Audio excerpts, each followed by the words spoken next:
Hello guys, আসসালামু আলাইকুম। প্রতিদিনের মতো আজ একটি রেসিপি নিয়ে হাজির হলাম। রেসিপিটা আপনারা দেখতে থাকুন। তো আমি এখানে তেল দিয়ে দিলাম। তেল দেওয়ার পরে পেঁয়াজও দিয়ে দিলাম, কাঁচামরিচও দিয়ে দিলাম, হলুদ গুঁড়ো দিয়ে দিলাম,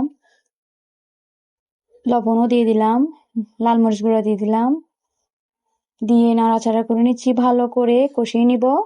তেল উঠে গেছে অলরেডি।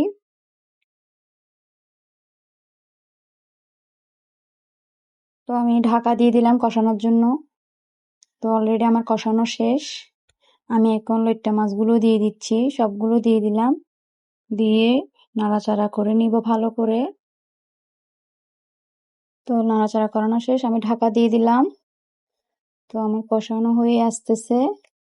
তো আমি কয়েকটা টমেটো দিয়ে দিলাম উপরে, সাথে বাতাসা মরিচও দিয়ে দিলাম কেটে 4 টুকরা করে। তো ঢাকা দিয়ে দিলাম। তো অলরেডি আমার মাছ রান্না শেষ।